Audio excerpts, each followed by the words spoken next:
Ladies and gentlemen, what's up? If you ever thought that you were going to invest into Eclipse and you don't want to make yourself a high-end Fall Fray, high-end Rahartna, high-end Glenwis, and thinking about yourself, how could I ever make a team that can exceed Wave 80, where I can get all the gold ethers that I need? Stay tuned for more.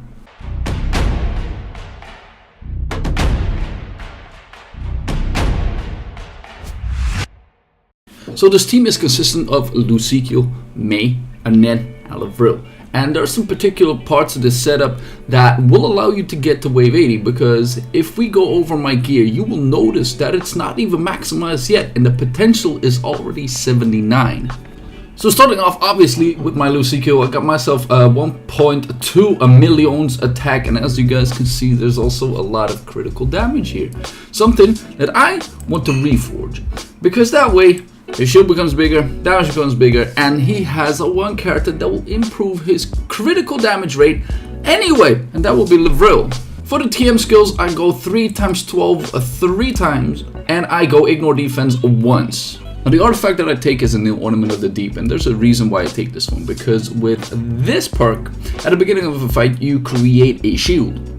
It will allow him to be able to survive anything else.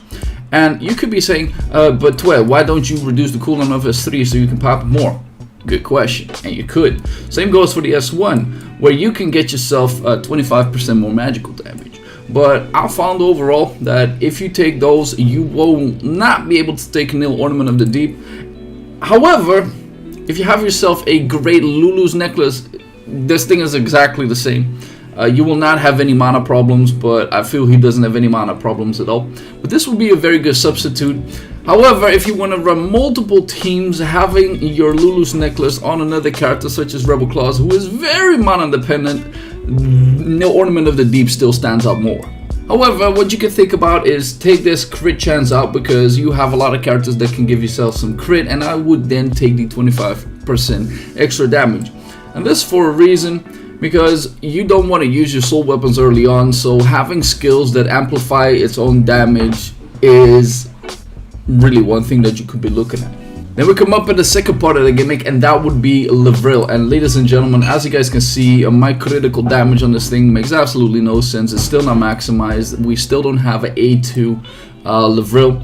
So the one thing that you need to take into account is you need full cooldown 2s. The reason why you need this is because of a singular skill, or at least transfer, and it says S2 Light keeps the target's HP from going below 5% of the duration of the skill. So this basically means that if this is up 100% of the time, your front line cannot die.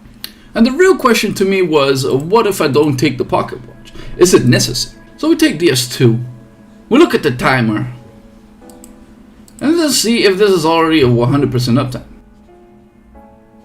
And unfortunately, it's not. But the real question would then be, how much of a pocket watch do you need? This is currently a 3-star pocket watch, and we're going to just check whether this is enough or not. Here we go, pocket watch in full effect.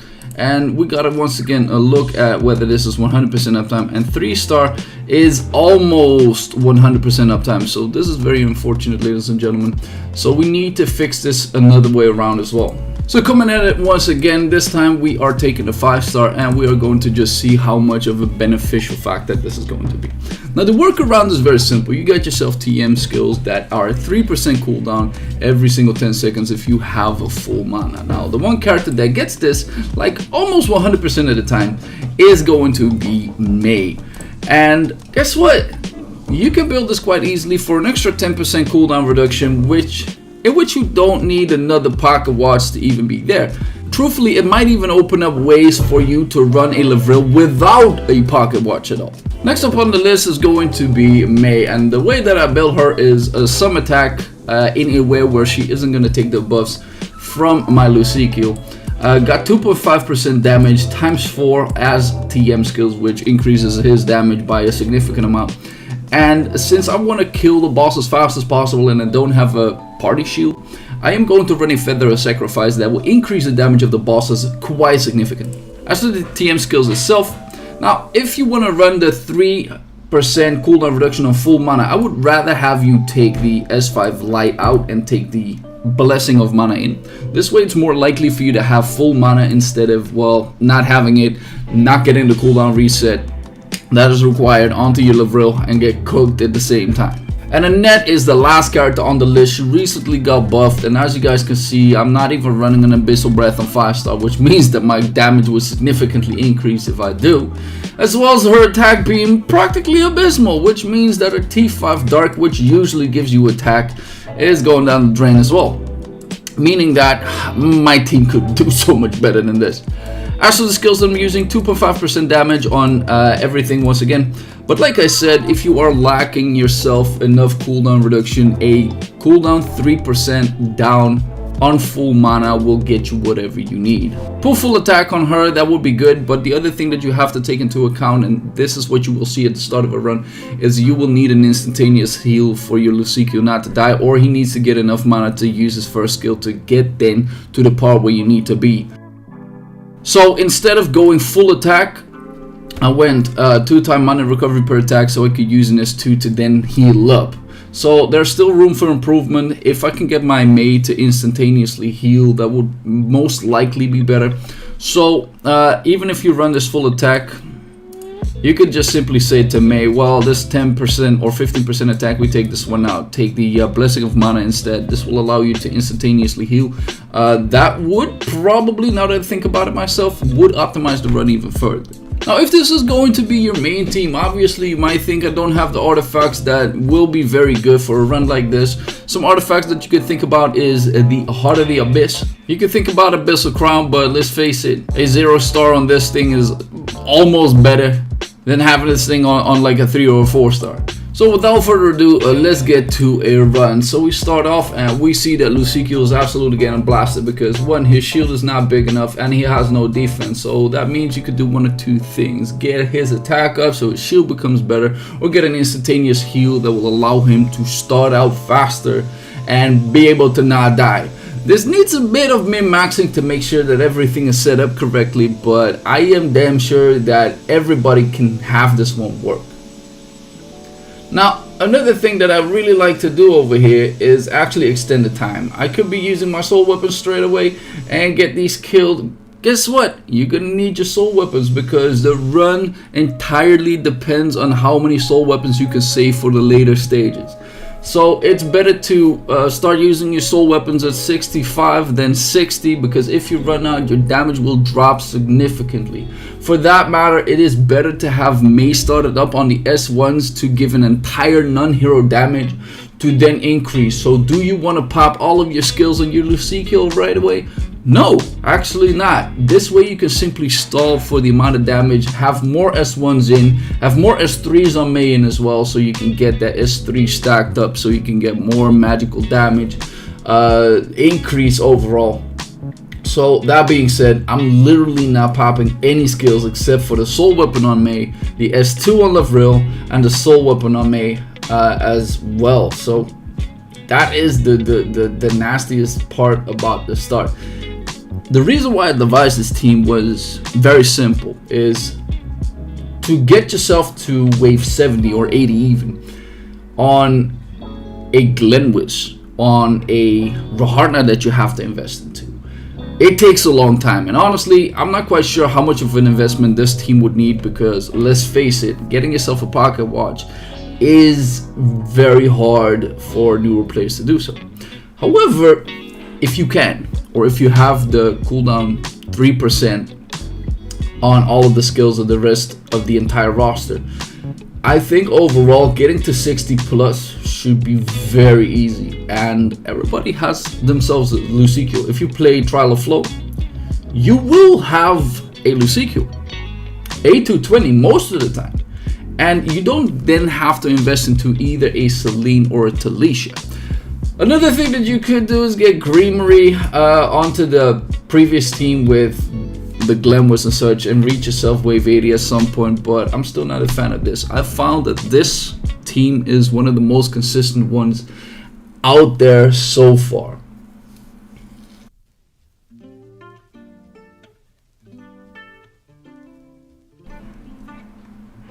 And that being said, is if we face the music right here, we are simply just auto-attacking things to death. We cannot die due to the Lavril S2. We're not using any of the skills to allow ourselves to just increase everything else.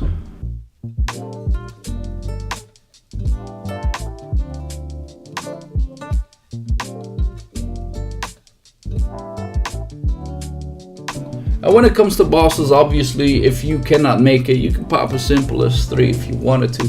But as you can see, not a problem so far. Now there's another neat gimmick that I use to make sure that my Lucikiel has enough soul weapons at the very end of it.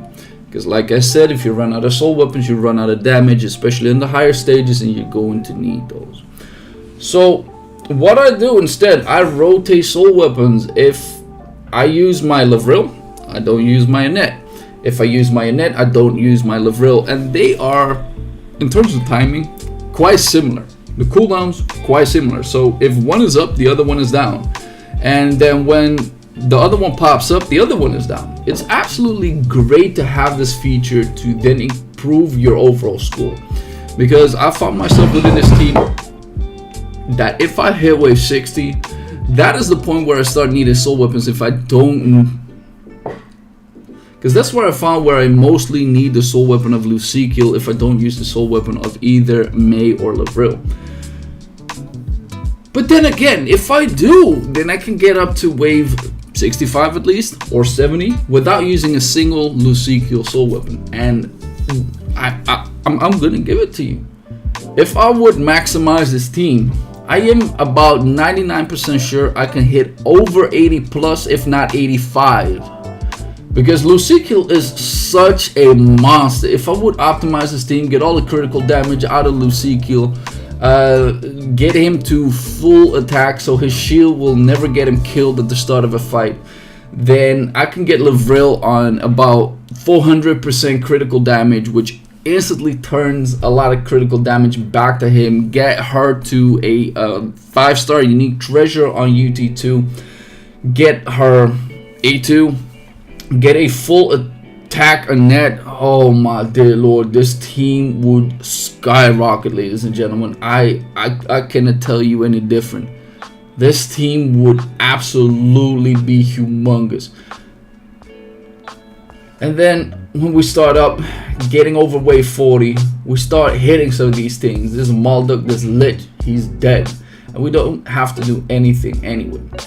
Another thing that you have to take into account is the timings on May's soul weapon. Now, if you take a soul weapon +1, you don't have to worry about everything, and you can just pop your soul weapons whenever you like. However, if you have a final stack left, there is 2 minutes basically on where the soul weapon of May will run out.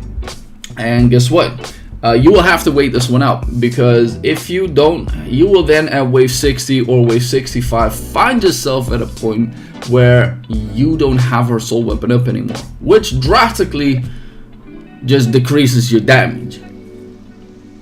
So that is one thing. I currently got 2 stacks left, and I don't have to do anything about this right now, but I have to keep that factor into account, because if I don't, guess what? Getting over wave 60 will be practically impossible.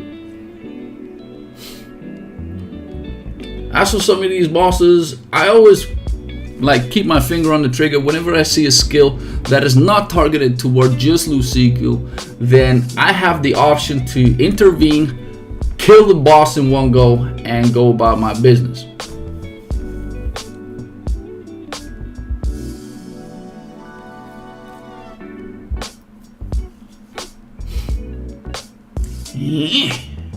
See, the one thing that I hate the most is the Hellfire Child. Hellfire Child has a gimmick where she can actually dispel, and she will always do that onto your highest attacker. This only happens after she spawns. After she spawns, she then does a jump, does a kick afterward, and that kick is a dispel. Which means that if you see monsters near you, guess what? Pop yourself all of the skills, make sure to kill her as fast as possible. If you don't, chances are you will die 100%. This is not necessarily a problem, because you can still force close the game and you will keep your ticket. You can try again. because what I find is that the rotations on these bosses are always random. Sometimes they take 7 auto attacks to do her first skill, sometimes it takes them 4, which means that obviously you have to deal with a big RNG factor, and this might take you a lot of resets to then optimize it. Same goes for the Dullahan. Dullahan has about 2 skills that can kill your backlines. He has 1 skill that just does a random slap to your front line, which obviously hits Lucikiel, but nothing else at that point. And here we go once again. We make sure to get all the buffs up, put the S3 down, just put her in a damn vortex, and she just gets absolutely obliterated. Holy balls. And this is where I thought to myself, how great would it be to have the S1 on 25% magical damage? And for some reason, yes, it could be viable, but then again, taking out 200% crit rate, I don't think it would be, not 200% crit rate, but 20% crit rate. I don't think it will be that great to do so by sacrificing a single TM skill just for that.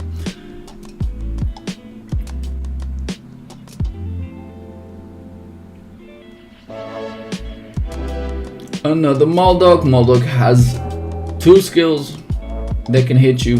One of them is a laser beam, the other one is a ground up knock, or whatever the hell you want to call it. If you see one of them being charged, guess what?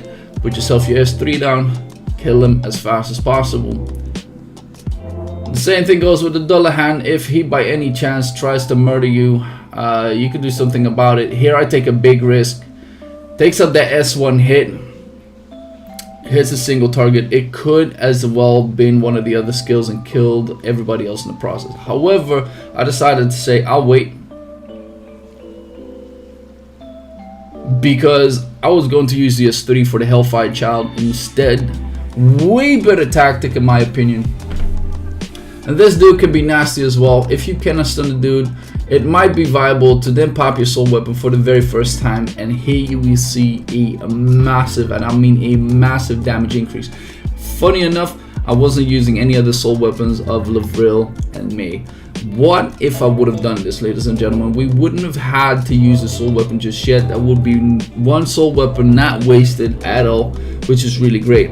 The other thing that you have to take into account is also with the Hellfire Child. The moment she spawns enemies, that means that you will literally still survive. It's not a problem, but the time in which you spend your soul weapons is going to be diminished. So the return of the actual effective damage to bosses will be lowered, because guess what? It just takes time to kill these little ones very fast. So if you have your option, then if you go against the Hellfire Child like I am doing now, I would definitely say pop all of the busts, pop your soul weapon straight away, because if she spawns, and she will, that is 9 out of 10 times her very first skill, then right now my soul weapon is running out, which means this soul weapon could have been used at the next one, which technically means this soul weapon is part wasted. That is something that you have to take into account. So rather do your buffs more frequently, rather kill them, or at least the Hellfire Child, a little bit faster to make sure that the effective time of your soul weapon goes up accordingly. Here we go once again. This is a cucaracha that barely does any skills. So by simply just waiting, I could have tried to get him on a kill. But then again, we are already a wave, what is it, 70, 71? Where it's very hard to kill without the soul weapons being used. Currently, the Annette soul weapon is up, and the funny thing about the Annette soul weapon is it reduces cooldowns as well if it is on the A2, which then increases up my potency. And one thing that I haven't mentioned is actually Lavril, because Lavril got buffed to a point where you can pop the S2, and whenever you kill one of these bosses, you can then reapply, which also means that I always try to apply that skill to a boss, because 1, it gives back your mana, 2, the cooldown reduces, so you can pop it at any single boss if you wanted to. Using her S3, however, is a little bit wonky because it takes you a lot of mana, and if you don't have a great mana gain, oh, here we go once again, there's another soul weapon wasted, but luckily I still survive. It is so neat. So for those of you who think, oh my god, this is crazy, how did we come up with this? Yo, we even have other teams like this that work quite similar with just addressing this immortality phase. You could be running a Spirit Morph ring if you don't have any damage ones to get yourself started onto this fight. I've done this onto an account review and it worked quite thoroughly, and I do believe within time this will be useful for just about anybody.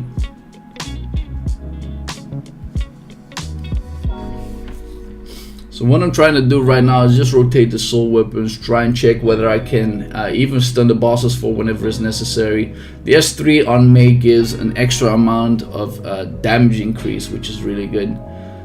And I keep tapping my skills on Lucikiel. Another tip that I forgot to mention is always start your rotations with the S3, because the S3 is on the highest cooldown, which means that if you start with S1, S2, S3, then Soul Weapon, once you get out of Soul Weapon on the A2, guess what? Your S3 will still be on cooldown the moment it gets out. If you start, however, with the S3, you don't face this problem.